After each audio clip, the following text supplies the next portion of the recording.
So a while ago I made a video called The Psychology of Helga Pataki, and till this day it is one of my most viewed videos, which is crazy. So why not make more? This is the psychology of Eddy, the Ed boy. Today we're going to unlock the secrets of the most cunning Ed in the cul-de-sac, Eddy. Like a team of culinary detectives, we'll delve into Eddy's psyche and examine the psychological ingredients that make up his personality and behavior. We'll explore whether all Eddy cares about are jawbreakers, money, and himself, or if there's something deeper lurking beneath the surface. We'll uncover the ingredients that make Eddy the ultimate connoisseur of scams and jawbreakers in the cul-de-sac. We all know Eddy couldn't scam his way into the pockets of his fellow cul-de-sac dwellers if he wasn't a master of deception. Well, I shouldn't say master, but the kid lies at every corner. But it's not just during his scams that he lies. Eddy has a tendency to stress the truth, shall we say, even in everyday situations. Read the sign, Giggles. My big brother's coming home today. And you know what? I'm loaded. Been investing for years. Real estate, stocks. We've got all your needs at Crazy Ed's custom hot bikes. Liar!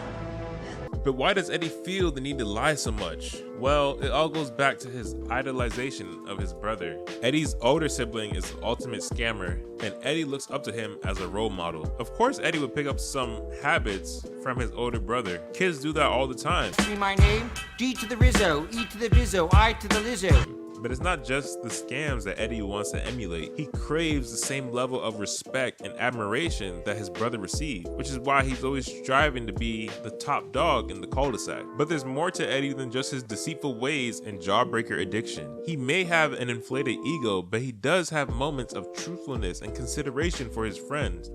Shiner you left on my foot. Clumsy oafs are so cute. They sure are. Pucker up, sweetie. No, please.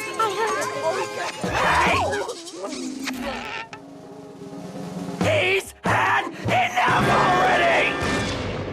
Bam! He shows that he has the capacity to stand up for his friends, protect them, and it would be nice to say that's all there is to say about Eddy, that he's a guy that just wants to be treated like his older brother, so he scams the neighborhood kids and walks around with an inflated ego of importance. But it's not that simple. When we look deeper, we see Eddy's overinflated self-importance, entitlements, and main character energy are byproducts of his superiority complex. People usually develop superiority complex because they are trying to mask feelings of inferiority behind a wall of exaggerated confidence and egotistical view of themselves. So Eddy has an inferiority complex because he's hiding these feelings of inferiority behind his ego. But what feelings of inferiority would Eddy have, and where would they stem from? Feelings of inferiority are usually caused by those in your direct circle, like your family and close friends, making you feel like you're not good enough or you're less than. And who do we know in Eddy's immediate circle that makes him feel like this? Eddy's brother. We don't have many interactions with Eddy's brother, but we can derive what the relationship is like based on how Eddy talks about him. Send me that big lug house. Why else would he send me the keys to a new truck? It's baby stuff. What's he think I am, a 2-year? See, I'm a big shot now. No more beating up little Eddy. Hey, big brother?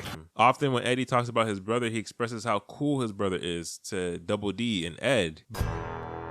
This should have worked. This scam always worked for my brother. Everything always worked for my brother. You know why they worked for him? Because people respected my brother. And they respected me. Because I was with my brother.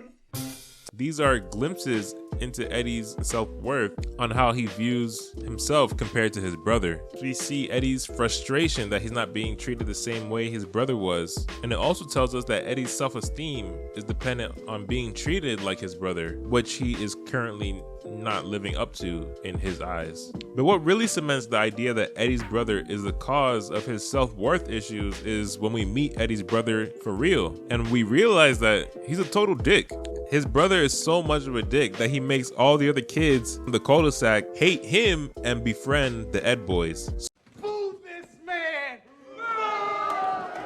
So from the brief interaction between the brothers, we see how much Eddy's older brother looks down on Eddy and treats him as if he's lesser. Because of the dynamic that these two have, we can see that Eddy's brother acts as if he is the king and Eddy is there to follow his orders. Eddy's brother literally won't let the Ed boys hide out in his place unless Eddy submits to his torture. So we see with a brother like this, who walks around like he's the king and also treats his little brother like a peasant, how it can lead to feelings of inferiority.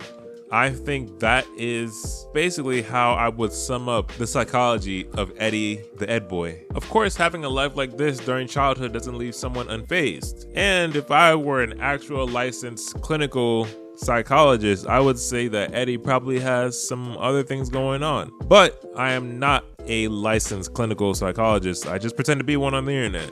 Thank you all so much for watching. I appreciate every single one of you being here. Let me know down in the comments if you think Eddy has anything else going on. Let me know also if you would like another video on a character that you love, and I'll catch you all next time. Peace.